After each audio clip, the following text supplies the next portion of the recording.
Nabi Muhammad SAW telat. Abu Bakar sudah maju. Abu Bakar sudah takbir, tapi Abu Bakar kalau takbir suaranya tidak terdengar. Abu Bakar, Allah Akbar itu besarkan dulu Allah, namanya dipenuhkan di dalam kolbu, ledakkan dulu cintamu dalam kolbumu, sebut namanya seperti kau memanggil kekasih. Abu Bakar As-Siddiq masih baru takbir, tiba-tiba Rasulullah datang dengan ontanya. Orang semua tahu Rasulullah itu bau badannya harum sekali. Jadi kalau beliau datang ke masjid, itu masjid itu harum dengan keharuman Rasulullah Sallallahu Alaihi Wasallam. Beliau ta'akhara qahqariyan, beliau mundur dengan satu langkah. Adab kepada Allah, juga beradab kepada Rasulullah. Kata Nabi, Nabi bilang begitu, kamu terus jadi imam. Nabi ridha Abu Bakar jadi imam, tapi Abu Bakar punya adab kepada Rasulullah. Abu Bakar siapa mengimami Rasulullah? Maka majulah Nabi. Selesai sholat Nabi tanya, ya ibna Abi Kuhafa, anak ibu Abi Kuhafa, kok kamu tidak mengikuti isyaratku? Apa kata beliau? Wahai baginda Rasul, siapalah Abu Bakar bin Abi Kuhafa itu? Pantaskah dia ketika dia nungging sujud di belakangnya Rasulullah SAW? Adabnya bukan main. Nabi Muhammad wa alihi wa li baitihi wal mahdi khalifatihi wa sallam.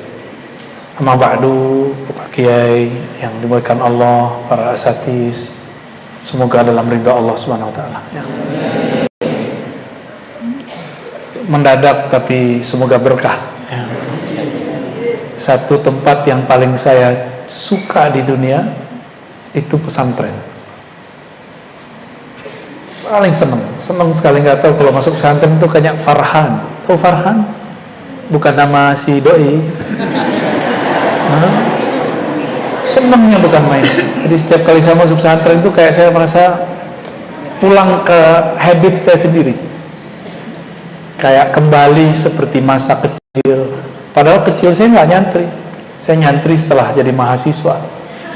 Jadi kalian beruntung nyantri dari kecil. Saya mengeluh kepada ayahanda saya manggil beliau di sana, manggilnya apa, bukan opa ya, opa mah Korea. Apa, masukkan saya pesantren. Kata beliau, nggak usah nak, duit apa ndak ada. Saya mau ngomong apa lagi, ngomongnya nggak ada duit. Anak yang pengertian, sudah, saya katakan saya ridho. Tapi sejak saat itu keinginan saya menjadi santri tambah dahsyat. Maka setiap lumbung-lumbung bekas pesantren, bekas-bekas surau tarekat, surau-surau dulu baca kitab. Seperti di Betawi ada langgar. Orang Betawi kan dulu nggak punya pesantren, sama kayak kami. Orang-orang ngajinya di langgar, tapi bisa baca kitab, jago, lebih jago dari yang mondok malah. Karena yang mondok dia nggak sadar yang dia baca itu dahsyat, malas-malesan baca. Kami karena tahu ilmu ini bermanfaat, sekali dapat bisa bahasa Arab saya nggak lepas ilmu itu. Umur 14-15 tahun Allah izinkan saya mampu membaca kitab. Sampai hari ini umur saya 35, saya tidak tinggalkan ilmu itu ya, nggak mau saya tinggalin. Tapi kawan saya di pesantren masuk kuliah, pesantren 6 tahun, kuliah 4 tahun, tamat kuliah sudah nggak bisa baca kitab. Karena waktu kuliah dia baca buku terjemahan, dia googling dari Syekh Al-Googliyah, bid'ah kubro itu ya. Maka adinda para santri, ketika nanti kuliah tetap baca kitab ya, tetap baca kitab. Jangan cuma kitab mahabbah doang ini baca, kitab dari dia. Kalau itu mah kita juga bisa baca ya. Kenapa tadi ditanya oleh Ustadz, kita sholat dulu atau ngaji dulu? Saya diam sebentar, saya teringat hadis Nabi, bahwa Nabi mengatakan ketika ditanya, ayul a'mal afdal, apakah amal yang paling mulia? Jawaban Nabi apa? As-salatu ala, bukan fi. As-salatu ala waqtiha. Salat ala, tepat pada waktunya. Waktu sholat asar dari jam berapa sampai jam berapa? Ya, kita mungkin 3:30 sampai 6:30 nanti ya. Nabi SAW pernah suatu kali, ini kan orang banyak salah paham, riwayat yang ganjil disebut syadz. Syadz itu ganjil. Orang semua mengatakan A, dia bilang B, itu ganjil. Walaupun hadisnya benar, tapi dia jadi nggak benar karena dia menyalahi orang-orang yang benar. Apa namanya? Syadz. Apa namanya? Syadz. Contohnya gini, semua kalian mengatakan bahwa presiden pertama di Indonesia adalah tiba-tiba ada satu orang yang pintar, dia juara umum, yang pertama jadi presiden adalah Soeharto, misalnya gitu ya. Berarti aneh nggak? Dia orang cerdas tapi ngomongnya nyeleneh, maka dia meskipun orangnya kuat hafalannya disebut syadz. Orang pintar tapi aneh, dan itu banyak sekarang. Orang pintar tapi banyak sekarang ya. Kita nggak mau yang begitu. Nabi SAW mengatakan sholat ala waqtiha, bukan fi awwali waqtiha. Ini bedakan, bukan di awal waktu, tapi ala waqtiha. Maka ala ini dibagi dua, ada waktu afdal, ada waktu ikhtiar, bahkan ditambahkan dalam waktu darurat yang ketiga. Saya nggak masuk ke situ. Saya ingin mengisahkan Rasulullah pernah mengundur sholat jamaah ya, ada dalam Sahih Bukhari, ada di Sahih Muslim, ada di Sunan Abu Daud ya, ada di beberapa riwayat yang berbeda redaksi. Jadi ternyata di zaman Rasulullah itu sahabat juga tawuran. Tapi ini bukan nyuruh kalian tawuran ya, karena persoalan tanah. Jadi tanahnya diambil. Dulu kan belum ada surat tanah, ada nggak dulu? Nggak ada dulu surat tanah. Jangankan masa itu, zaman mbahnya kita belum ada. Surat-surat tanah itu jarang sekali muncul. Cuma ada tanda, dikasih tanda adat. Berkelahilah orang Arab. Rasulullah kemudian menyelesaikan masalah itu. Beliau datang ke dua suku besar di Madinah yang sedang bertengkar. Karena mereka bertengkar, Rasulullah SAW kemudian mencoba mendamaikan. Jangan begitu, ini begitu lagi, pengen merasa benar. Tahu sendiri orang Arab itu kalau sudah ngomong berhentinya mungkin cuma mati doang ya. Hobi sekali mereka tuh kalau ngomong. Tanya sama mereka nih, ustaz kita yang sudah lama di sana, benar gak Ustaz?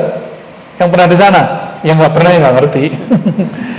Gak usah gitu deh, antum yang bisa bahasa Arab, lihat berita atau wawancara bahasa Arab, atau ada diskusi dalam bahasa Arab, itu syekh ma syekh saling bantah-membantah. Ini belum selesai ngomong, nih ngomong sendiri di TV. Saya kan suka dengerin, ngeliatin orang tengkar kan asik kan, perang mulut itu seru asiknya. Cuma kita mikir-mikir sini, memalukan juga ya, sangat-sangat memalukan. Mereka perang mulut depan Nabi. Dilihat matahari, wah udah asar nih, tapi Nabi harus selesaikan dulu. Jadi Nabi itu di zamannya bukan pakai simsalabim minjem Quran, bukan begitu, kayak Avatar gitu ya, atau kayak apa yang apa namanya itu yang bisa berubah jadi 1000 itu, Naruto. Aduh, padahal berubah jadi 1000 bisa aja duit tuh. Nyambungnya sama film. Boleh lah. Kalian nonton Naruto ya? Enggak, udah nggak umur kali. Nabi SAW menyelesaikan seperti adat manusia. Ini ditenangkan, ini ditenangkan, ini diademin, ini diademin, terpanas lagi, diademin lagi. Bilal udah ngeliat-liat, kok Nabi nggak balik-balik ya? Lihat-lihat ke belakang, kok Nabi nggak masuk-masuk? Masih di gang sana, masih jauh. Kira-kira sudah jam 5-an, sahabat nunggu sudah 1 jam lebih. Kalau kita jamkan, baru Nabi muncul, wajah beliau agak kelelahan. Tapi sahabat nggak ngerti. Bilal karena nggak sabar kemudian manggil, wahai Abu Bakar As-Siddiq, mohon engkau maju ke depan. Abu Bakar lihat lagi ke belakang, udah 1,5 jam. 1,5 jam itu lama atau bentar? Menunggu itu lama loh rasanya, apalagi menunggu sang kekasih. Lama sekali rasanya. Serius, kalian pernah jatuh cinta nggak? Menunggu sebentar itu rasanya lama ya? Emang begitu. Tapi kalau sudah bersamanya, lama rasanya sebentar ya. Yang nggak pernah jatuh cinta nggak tahu lah. Maka tanya sama Pak Kiai, karena beliau cinta sama istrinya. Hidup udah berapa tahun Pak Kiai sama istri? 22, rasanya kayak baru 2 bulan kan? Saking cintanya itu, sebentar rasanya. Tapi kalau nggak cinta, duduk 2 menit rasanya 2 bulan. Lama amat sih orang gitu. Nggak senang sama guru, ini hati-hati, ini kalian kenapa bodoh-bodoh? Bukan karena otaknya bodoh, karena nggak cinta sama guru. Cintai guru, bukan cinta nafsu, cinta rohani, cinta kolbu. Kita kalau cinta sama guru, dia masuk kita tunggu-tunggu, dia keluar nggak kita tungguin. Ya, nggak akan ada yang berani, Pak udah jam sekian, itu berarti ente belum cinta. Ya, tersinggung kita. Saya walaupun tahu, saya ngetes aja kadang masih kalau dia ngikutin jam, berarti dia belum betul-betul cinta sama ilmu yang kita ajarkan. Ya. Kalau Zoom enak, tinggal matiin. Jadi dulu pernah kejadian ada mahasiswa bilang, maaf Pak, sudah jam sekian. Oke, saya nggak ada assalamualaikum. Emang sok penting amat mereka ya kan? Emang kita nggak penting? Emang yang kita ajarkan nggak penting? Kita lagi jelasin dipotong, kurang ajrun ya. Ajrun tau nggak ajrun? Bahasa Arab apa arti ajrun? Kurang pahala, bukan kurang ajar ya. Kurang ajrun deh itu ya. Nabi Muhammad SAW, Abu Bakar sudah maju. Sudah maju Abu Bakar. Sudah takbir, tapi Abu Bakar kalau takbir suaranya tidak terdengar. Abu Bakar kalau jemput nama Allah, suaranya nggak keluar. Kita sekarang obral takbir di mana-mana. Abu Bakar nyebut nama Allah, getar badannya. Langsung sembuhkan langsung Abu Bakar. Kalau kita corok, Allah Akbar, nggak punya adat ente baca Allah Akbar. Baca Allah Akbar itu besarkan dulu Allah, namanya dipenuhkan di dalam kolbu. Ledakkan dulu cintamu dalam kolbumu, sebut namanya seperti kau memanggil kekasihmu. Kita kalau nyebut kekasih kan getar mulut kita. Saya awal-awal dulu jatuh cinta, awal jatuh cinta dulu yang saya ingat loh ya, ketemu si doi nggak bisa gerak, badan kaku, getar semua. Oh, saya bingung, ini terjadi apa nih, kok jadi stroke ini? Padahal umur-umur kalian ini wajah-wajah sedang pengen jatuh cinta ya nggak? Emang ya wajah-wajah kurang kasih sayang nih.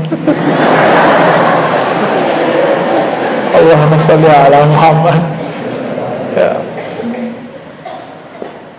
Abu Bakar As-Siddiq masih baru takbir. Tiba-tiba Rasulullah datang dengan ontanya. Orang semua tahu Rasulullah itu bau badannya harum sekali. Jadi kalau beliau datang ke masjid, itu masjid itu harum dengan keharuman Rasulullah Sallallahu Alaihi Wasallam. Maka semuanya bergerak. Nah, maka fikih Syafi'i kita jangan-jangan bukan Syafi'i yang sebenarnya. Kalau di fikih Syafi'i kan kalau gerak 3 kali berturut-turut batal gitu. Bukan batal sebenarnya, rusak. Kecuali darurat habis tambahkan. Misalnya bunyi handphonenya bunyi, ringtone-nya apa lagu terbaru sekarang? Apa Neng? Lagu terbaru sekarang apa? Apa Dek? Kamu kalau dengerin lagu-lagu yang lagi viral apa?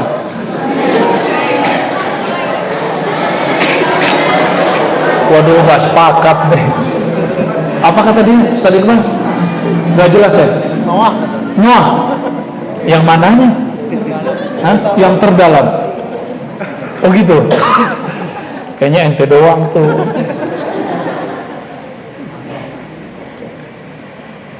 Ya udah, lupain itu. Ketika bergerak, mereka kasih jalan Nabi loh. Jadi Nabi nembus, nggak batal sholat. Kenapa cuma matiin ringtone nggak mau? Berisiklah satu masjid itu dengerin dangdutan ya. Mending Noah bisa melayang kita ya nggak? Kalau dangdutan duduk tak pengen goyang aja bawahnya. Walhasil sampailah Nabi di depan, di tempat berdirinya Abu Bakar, tempat beliau jadi soft biasa di makmum. Abu Bakar ditegur oleh sahabat. Waktu itu belum diajarkan cara menegur, ada yang pakai tepok-tepok, gitu begitu ya, tepok-tepok. Akhirnya mereka nggak paham juga. Ada yang pakai takbir, ada yang pakai subhanallah. Itu berisik itu. Sore itu adalah sholat terberisik di zaman Rasulullah SAW. Bunyi orang tepok-tepok, pengen ngingetin Abu Bakar. Abu Bakar, ada Rasulullah di belakang. Ente mundur, kira-kira begitu. Kan gak boleh ngomong. Kan gak bisa kan? Lagi sholat. Abu Bakar lagi asik dengan nama Allah. Tiba-tiba belum merasakan harumnya Rasulullah. Dia kaget.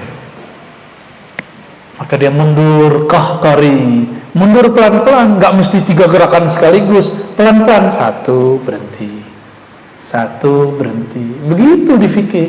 Jadi kita mau mematiin handphone nih, ambil, berhenti bentar, habis itu berhenti bentar, jangan ngeliatin isinya. Baru dimatiin, berhenti bentar, langsung taruh, udah gitu. Jadi jangan, wah itu mas serabutan, batal sholat ente. Ya pelan-pelan kita. Ya, beliau ta'akhara kahkarian, beliau mundur dengan 1 langkah, 1 langkah. Adab kepada Allah, juga beradab kepada Rasulullah. Kata Nabi, Nabi bilang begitu, kamu terus jadi imam. Nabi ridha Abu Bakar jadi imam. Tapi Abu Bakar punya adab kepada Rasulullah. Abu Bakar siapa? Mengimami Rasulullah. Maka majulah Nabi. Apakah Abu Bakar melanggar sunnah Nabi? Bandel nggak tuh Abu Bakar tuh? Nabi suruh kamu di situ, Abu Bakar mundur, melanggar sunnah nggak? Ini jadi kaidah belajar usul fikih. Laisa kullu amrin lil wujub. Mukhalafatul amri, menyalahi perintah, hifadhan ala husnil adabi, muqaddamun ala tahqiqil ma'mur. Itu kaidah baru keluar sore ini. Ditulis kan tuh. Ani nggak bisa ngulanginnya. Ada yang bisa ngulangin nggak? Mukhalafatul amri. Coba lagi tuh. Mukhalafatul amri hifazun ala husnil adabi, muqaddamun an tahqiqil ma'muri. Menyalahi perintah karena menjaga adab lebih diutamakan daripada mengamalkan isi perintah. Contoh nih Pak Kiai bilang makan aja, tapi di depan beliau perut keroncongan. Waduh, enak deh kayaknya nih. Cuma ada Pak Kiai, kita jaga adab. Ya, jangan dikit lah ya, enggak. Tahan napas. Padahal lagi lapar. Makanya emang sunnahnya kalau makan Pak Kiai jangan dekat-dekat santri, pada jaga image. Sesekali boleh ya, biar pada kesetanan semua makan. Dan ini terjadi beberapa kali di kalangan sahabat. Nabi perintah tapi mereka nggak lakukan, mereka mundur, mereka menyalahi perintah. Selesai sholat Nabi tanya, ya bena Abi Kuhafa, anak ibu Abi Kuhafa, kok kamu tidak mengikuti isyaratku? Apa kata beliau? Wahai baginda Rasul, siapalah Abu Bakar bin Abi Kuhafa itu? Pantaskah dia ketika dia nungging sujud di belakangnya Rasulullah SAW? Adabnya bukan main. Sekarang askar di sana bentak-bentak orang di kuburan Nabi, nggak ada adabnya. Maka Nur Al-Madani sudah tidak ada di kota Madinah kecuali cuma kuburan Nabi SAW dan sahabat. Udah hilang adabnya. Semoga diwariskan oleh orang-orang Bani Jawi, Bani Sundawi. Bani Jawi mencakup Sunda semuanya, Jawa, Melayu, Bugis, Makassar, semua masuk Bani Jawi. Dan saya demi Allah tidak melihat di dunia Islam orang yang beradab seperti adab para santri di negeri ini. Ya, bersyukur kalian jadi santri. Alhamdulillahirabbil. Itu bukan apa-apa. Itulah yang diajarkan Rasulullah SAW. Jangan jadi badui. Badui itu datang suka-suka, pulang-pulang ninggalin jejak. Jejak apa? Kencing dulu di masjid. Tapi Nabi nggak marah. Begitu Rasulullah. Maka nanti ini kabar buat kalian bakal ketemu masanya. Saya insya Allah ketemu masanya. Insya Allah pakai kalau panjang umur ketemu masanya. Ini zaman akhir zaman. Nanti orang akan terkecoh, merasa biasa aja, merasa kayak mimpi di siang bolong. Tahu-tahu Dajjal keluar, Imam Mahdi berperang. Mereka lagi sibuk dengan perang Eropa, Rusia, Amerika. Mereka lagi sibuk dengan perang Cina. Padahal imamnya orang-orang munafik sudah muncul, dan imamnya orang-orang yang dapat hidayah juga muncul. Ya, disebut Imam Al-Mahdi. Nanti kalau saya datang lagi ke sini, kita ceritakan hakikat Al-Mahdi dan Al-Masihud Dajjal. Insyaallah nanti kita ceritakan kepada antum biar siap jadi tentara Allah ya. Biar enggak semangatnya semangat emosional. Emosional itu dari nafsiyah, ego. Sedangkan semangatnya para Al-Mahdiyin semangat qalbiyah, ruhiyah. Jadi dia kalau bertakbir bergetar dulu dalam dirinya, baru dia getarkan orang lain. Takbir begitu baru menakutkan musuh ya. Tapi kalau cuma laubar, apa itu ya, memalukan ente baca takbir begitu. Takbirlah dengan kalbu, besarkanlah Allah sebagaimana dia layak dibesarkan. Dia nggak akan besar karena kita takbir. Kalau nggak ada orang takbir, Allah masih maha besar nggak? Berarti nggak butuhkan Allah sama takbir kita. Kita yang butuh merasakan kebesaran Allah Subhanahu wa ta'ala. Ini adab. Jadi poin saya sore ini, adinda santri semua, mengingatkan diri saya juga yang alfa dan para asati semua, para ajengan ya. Kalau Pak Kiai pasti sudah paham lah, bahwa kadang ada adab yang lebih dahulukan daripada perintah. Kadang perintah itu cuma basa-basi ya. Ingat-ingat ini sampai nanti. Kita harus beradab dengan pewaris-pewaris Rasulullah, beradab dengan orang tua, beradab dengan kakak kelas. Walaupun ente lebih bagus baca kitabnya, bukan berarti yang kita lebih gede kita busungkan dada, kamu kesal adab sama aku, kamu beradab sama gua. Enggak. Kita kalau lebih tua enggak perlu minta orang menghargai. Enggak dihargai enggak apa-apa. Tapi adab kita kalau kita kecil, kita menghargai yang tua. adab kita kalau tua, menyayangi orang yang salah adab.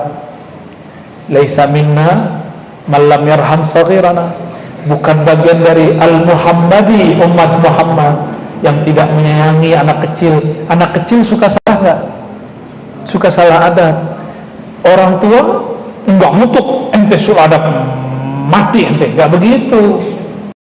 Maka kiai-kiai, ajengan, guru-guru yang kalbunya ada nur al-Muhammadi, nur umat Nabi Muhammad SAW, dia betul-betul sayang kepada yang kecil. Jika ada yang besar, dia hormat. Besar itu ada besar ilmu, ada besar angkatan, ada besar umur.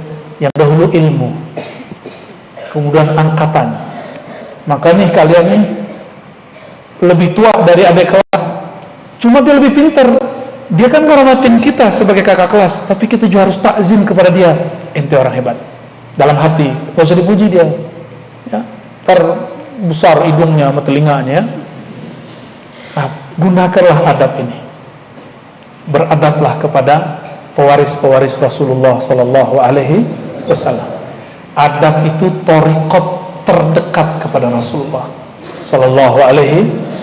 Bukan berarti thariqat tertinggi zikir banyak-banyak, enggak. Zikir banyak-banyak untuk diri sendiri, benar. Kita zikirnya 1000 untuk siapa? Diri kita. Kalau kita beradab sama orang, kita sedang ingin membahagiakan orang.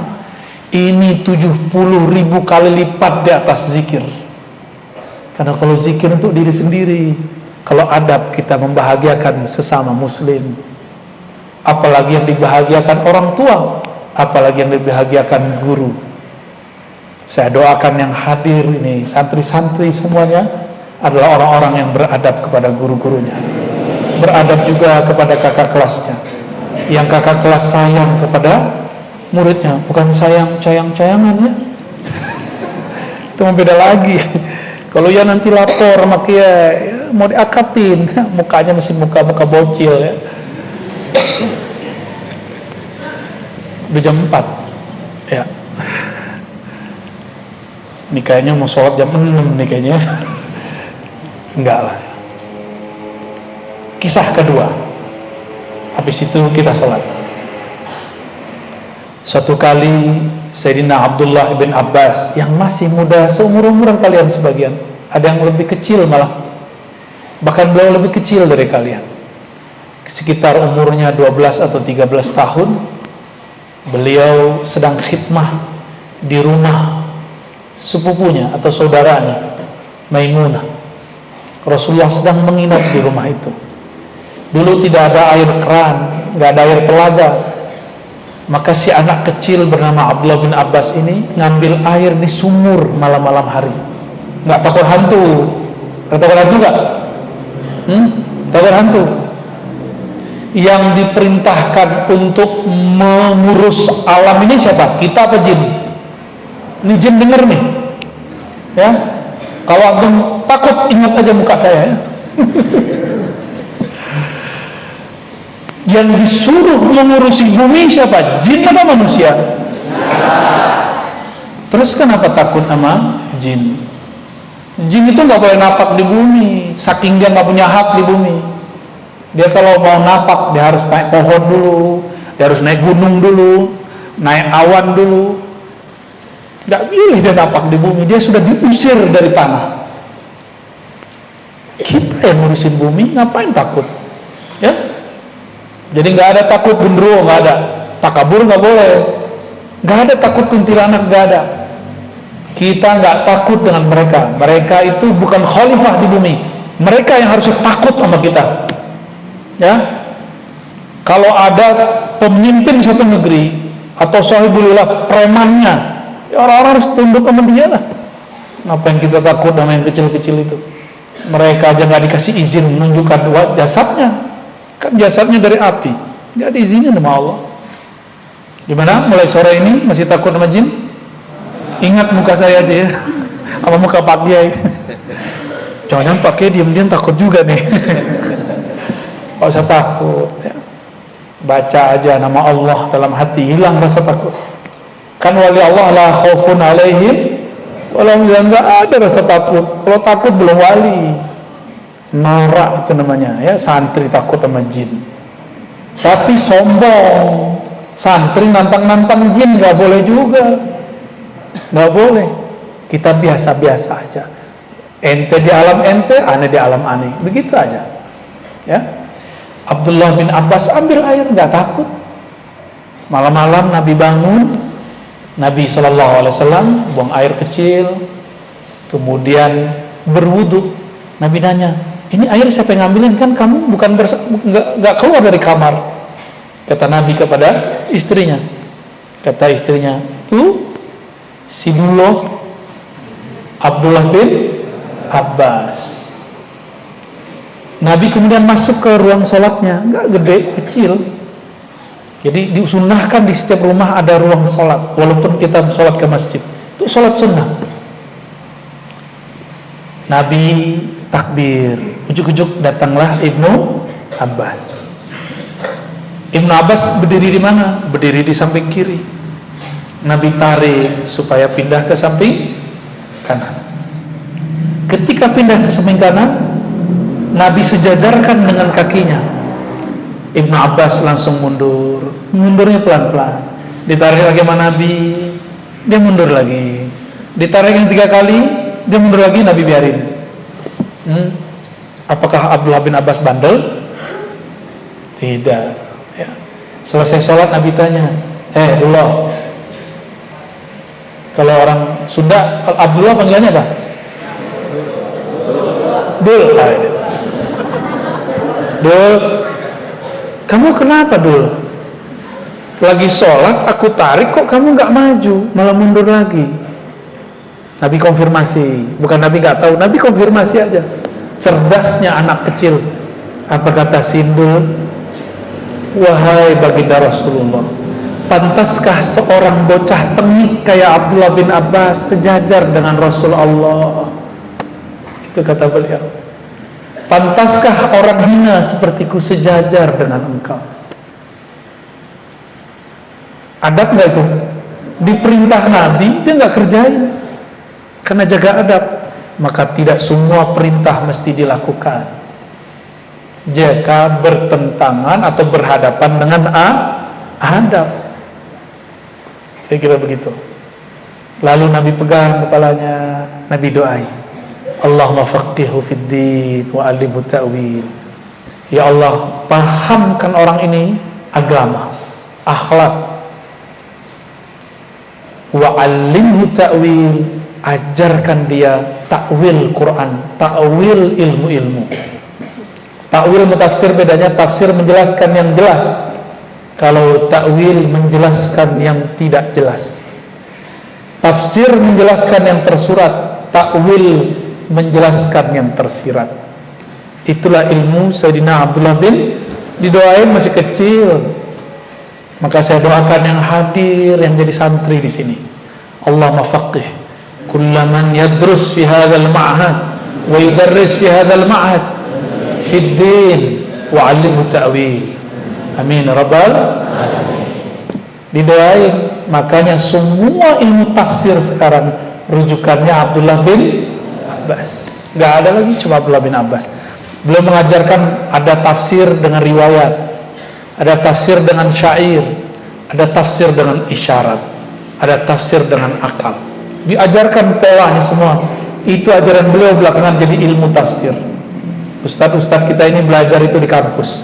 Semuanya jasa Abdullah bin Abbas. Dia bisa begitu bukan karena dia rajin belajar, tapi karena dia beradab kepada sang maha guru Rasulullah Sallallahu Alaihi Wasallam. Maka tanyalah para kiai kita, lebih senang murid pinter songong apa santri beradab? Pasti jawabnya santri yang beradab. Itu bukan begini-begini aja. Jika ada sampah depan guru, ambil cepat. Gurunya lagi nggak ada sampah. Ujian nih, nggak ada guru nih, nggak ada kiai nih. Cuekin aja lah. Nah, berarti adabnya belum benar. Dia beradab cuma ketika fisik ada. Kalau fisik nggak ada, dia nggak beradab. Adab hakiki, ingat, ghaib al-ghaib wal hadir. Mau gurunya ghaib, mau gurunya hadir sama. Inilah yang disebut rabitatul mursyid. berkaitan kolbu murid dengan kolbu guru mursyid. Mau gurunya jauh masih dia ingat. Abu Hurairah mau makan, itu lihat muka Nabi digandum, nggak jadi makan dia. Kata dia, Rasulullah nggak pernah makan beginian, masa aku makan beginian? Nggak jadi makan dia. Selesai dulu nangisnya baru bisa dimakan. Abdullah bin Umar setiap lewat satu tempat dia menunduk. Ditanya orang, kamu kenapa? Kamu gila? Enggak. Dulu Rasulullah ketika lewat di tempat ini, dulu ada pohon, Rasulullah menunduk. Jadi mereka mencoba menghubungkan hatinya dengan Rasulullah Sallallahu Alaihi. Makanya kita buat manakiban, berzanjian, kita buat maulid Nabi, itu untuk mengenang semua. Karena situs-situs di sana sudah nggak bisa diakses. Cuma ada Ka'bah sama kubur Nabi, udah nggak ada lagi sama masjid, ya. Nggak ada lagi. Semua nurnya insya Allah sudah Allah pindahkan ke negeri-negeri Bani Jawi. Insya Allah. Semoga kita kebagian nurnya. Amin ya Rabbal. Al-Fatihah.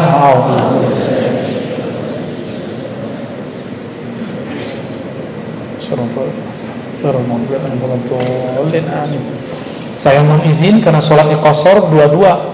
Di sini sholatnya 4 kan? Ya, saya nanti sholatnya di sana aja. Ya.